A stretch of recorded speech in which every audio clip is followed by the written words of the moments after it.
Qui a fondé le tout premier empire de l'histoire? Égyptien, chinois, perse? Pas exactement. 2300 ans avant Jésus-Christ, à l'époque où les premières dynasties chinoises n'avaient pas vu le jour, où l'Égypte, déjà unifiée sous un roi, prospérait, isolée, loin des conflits, la Mésopotamie va voir apparaître Sargon, un dirigeant akkadien, puissant et belliqueux qui va faire ce que personne n'avait fait jusque-là, conquérir et unifier les cités de la région. Son empire s'étend du golfe Persique jusqu'au sud de l'actuelle Turquie et va perdurer environ 150 ans, jusqu'à ce que les rébellions répétées et les assauts des peuples barbares viennent y mettre un terme. S'ils avaient réussi à s'unir paisiblement, nul doute qu'ils auraient pu continuer de s'étendre et sûrement changer la face du monde. Aujourd'hui, on vous emmène dans un voyage historique pour découvrir celles et ceux qui étaient juste meilleurs que les autres, les nations les plus puissantes de chaque siècle. La naissance des premières civilisations. Quand on pense nation puissante, on imagine souvent ces guerriers iconiques. Le berserker viking, le samouraï japonais, le légionnaire romain ou même le croisé. Les premiers à avoir marqué l'histoire comme ça, c'est certainement les hoplites grecs. Avec en tête Sparte, cité guerrière où les habitants sont formés depuis l'enfance aux arts de la guerre. Organisés, disciplinés, inébranlables, encore aujourd'hui quand on voit un Spartiate dans un jeu vidéo, il est pas là pour rigoler.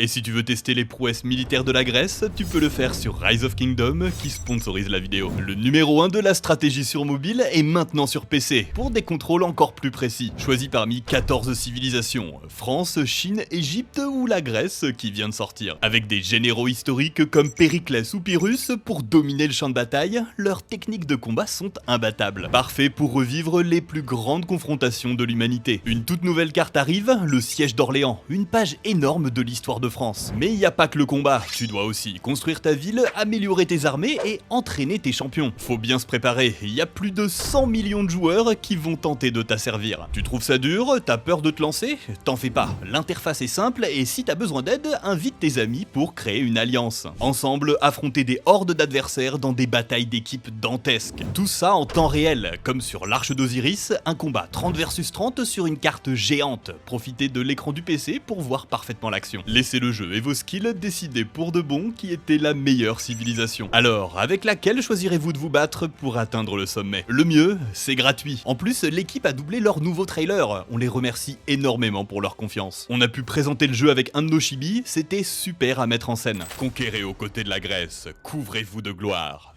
dominez le champ de bataille par votre stratégie. Pour cette occasion incroyable, chez Trash, on vous offre un bonus spécial avec le code GRIS4ROK. Téléchargez Rise of Kingdom, le lien est en description. Mais la puissance d'un peuple ne se mesure pas uniquement à sa force militaire. Prenez l'Égypte antique et regardez l'impact culturel encore aujourd'hui. Les hiéroglyphes, les pharaons, leurs dieux, les pyramides. À l'époque où elles sont construites, il y a encore des mammouths en Sibérie et en Europe, on fait Stonehenge. Quelle autre culture peut se vanter d'une telle longévité? Pourtant, les Égyptiens sont pas connus pour leurs guerriers. Pas étonnant, ils étaient incroyablement bien placés. Protégés par le désert et abreuvés par le Nil, ils avaient pas beaucoup d'efforts à faire pour défendre leurs frontières. On pourrait presque résumer ça en disant qu'entre moins 5000 et moins 1800, le seul ennemi de l'Égypte, c'est elle-même, avec les traditionnelles guerres de pouvoir et de succession. Leur premier grand rival étranger sera le peuple Hyksos au XVIIIe siècle avant Jésus-Christ. On sait pas grand-chose d'eux vu que beaucoup de traces ont été détruites, juste qu'ils viennent d'Asie de l'Ouest. Ils vont prendre le contrôle du pays pendant une centaine d'années. Et une fois le pays reformé, les pharaons égyptiens vont renforcer leur armée et étendre leur territoire en se confrontant au passage à d'autres grandes nations. D'abord, le royaume de Mitanni, qui va arrêter net la progression de l'Égypte au niveau de l'actuelle Syrie. Mais surtout les Hittites, un peuple d'Anatolie centrale doté d'une immense puissance militaire. Ils vont conquérir toute la côte ouest du royaume Mitanni avant de faire la guerre aux Égyptiens. La plus célèbre bataille, c'est celle de Kadesh au XIIIe siècle avant Jésus-Christ qui voit s'opposer Ramsès II et Muwatalli II. Probablement l'affrontement antique le mieux documenté qu'on ait. 20 000 Égyptiens contre 40 000 Hittites. Le pharaon va être pris au piège, en sous-nombre, mais retourne la situation à son avantage. Finalement, la bataille se termine sur une égalité et un traité de paix. À l'époque, le titre de l'armée la plus puissante se joue entre eux et la dynastie Shang en Chine. Tous se battent avec les mêmes armes et c'est difficile d'estimer précisément la taille des armées. Mais la question va être vite réglée avec l'avènement d'une nation qui va mettre tout le monde d'accord, les Perses. Au 6e siècle, menés par Cyrus II, ils vont d'abord conquérir l'empire Mède, qui règne déjà sur une grande partie du Moyen-Orient, puis étendre leur royaume au-delà de tout ce que l'humanité avait connu jusqu'à présent. Grâce à sa puissante cavalerie, il annexe la Lydie, puis Babylone, une partie de l'Asie centrale, et son successeur prend avant même l'Égypte. Aucun doute, ils sont les rois du monde. D'autant plus que l'Empire est hyper bien organisé.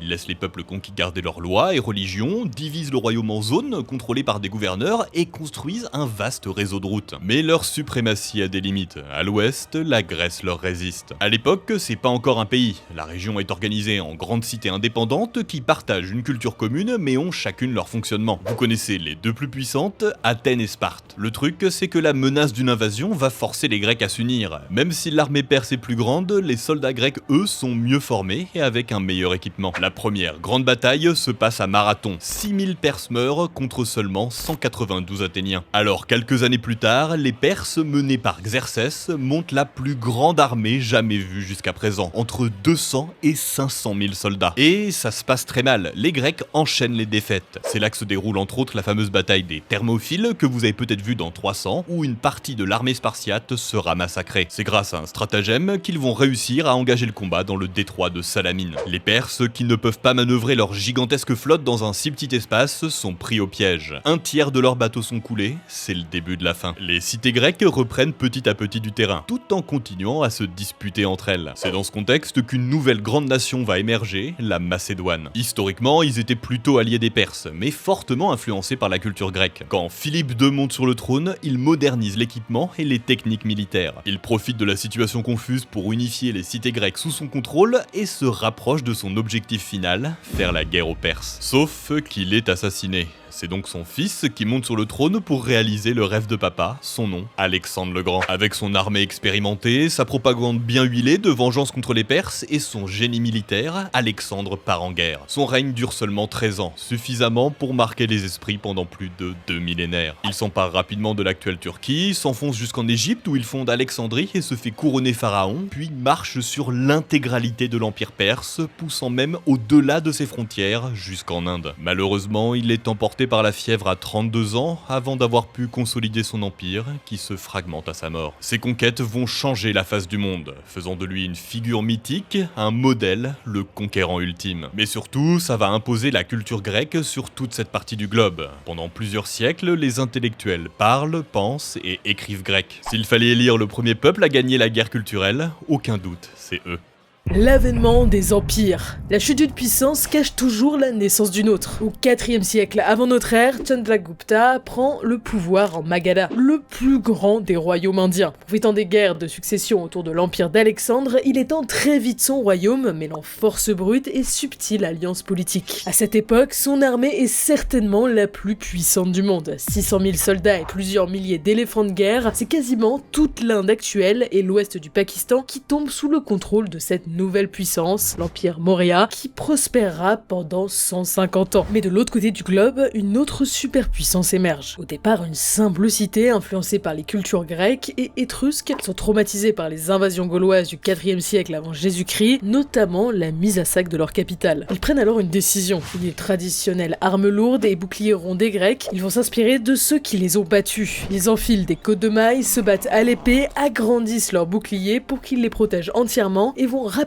asseoir leur domination sur l'Italie. Vous l'aurez compris, c'est le début de l'armée romaine. Ils ne sont pas devenus instantanément surpuissants, bien au contraire. À l'époque, ils sont en opposition avec Carthage, l'autre grande puissance de la Méditerranée, et ils vont subir beaucoup de défaites. Face au célèbre général Hannibal, Rome perd successivement la bataille de Tessin, puis celle de Trévis, du lac Tracymène, ou encore la bataille de Cannes, catastrophique. Entre 25 et 70 000 Romains perdent la vie contre seulement 6 000 ennemis. Pourtant, Rome n'abandonne pas. D'abord, ils ont une grande capacité à renforcer leur armée. Habituellement, seuls les riches qui peuvent se payer un équipement sont enrôlés, mais eux acceptent aussi les strates plus pauvres de la population. Ensuite, ils arrêtent d'affronter directement Hannibal et se contentent d'harceler ses troupes. C'est peut-être pas hyper glorieux, mais ça marche. Après 16 ans de conflits épuisants, Rome remporte une bataille décisive à Zama. Carthage est obligé de renoncer à son armée et sa flotte. Rome a le champ libre pour prospérer. Ils vont continuer avec ce même système tout au long de leur expansion. expansion. À chaque fois qu'un territoire est conquis, les hommes peuvent s'engager dans la légion, être formés au combat et même gravir les échelons. En plus, les Romains sont champions pour fidéliser. Ils payent grassement leurs alliés, accordent des droits, fondent des routes commerciales, appliquent les lois romaines. Si l'Empire a perduré pendant 500 ans et tenu jusqu'à 5000 km de frontières, c'est pas grâce à son armée invincible et hyper bien formée, même si elle a certainement atteint jusqu'à 500 000 hommes. Mais surtout parce qu'elle a su convaincre les peuples vaincus d'adopter le modèle romain. Mais cette suprématie touche bientôt à sa fin. Au 5e siècle, l'Empire est affaibli, divisé entre Orient et Occident et perd petit à petit du territoire. Les peuples celtes et germaniques pénètrent les frontières ou prennent leur indépendance car ils fuient une nouvelle menace qui les repousse loin de chez eux. Les Huns, peuple nomade combattant quasi exclusivement à cheval, ils arrivent tout droit du Kazakhstan ou de Mongolie et pillent, réduisent en esclavage ou intègrent à leur armée les peuples vaincus. Ils forment pas vraiment un empire au sens habituel du terme. Les fantassins romains ne peuvent rien faire contre cette cavalerie mobile qui les harcèle et désorganise leurs troupes. Sous le règne de Attila, leur plus grand chef, ils viennent régulièrement piller et demander des rançons en échange de la paix. Ce dernier va tenter de stabiliser son royaume en nouant des relations durables avec les peuples occupés. Mais à sa mort, le royaume explose en guerre de succession. Les siècles suivants rebattent alors les cartes. L'Empire byzantin, ce qui reste de l'Empire romain d'Orient, est en guerre avec les Perses et tous deux s'affaiblissent mutuellement. Au 6e siècle, Mohammed naît à la Mecque. En quelques années, il va fonder l'islam et unifier de nombreuses tribus et cités de la région. C'est le califat islamique. Son extension est remarquable. En un peu moins de 30 ans, la Perse et l'Égypte tombent sous leur contrôle. La religion leur permet de se rassembler sous une cause commune et il semble inarrêtable. Au 8e siècle, le califat s'étend de l'Espagne jusqu'à l'Inde et les grandes villes comme Bagdad sont des hauts lieux scientifiques et culturels qui font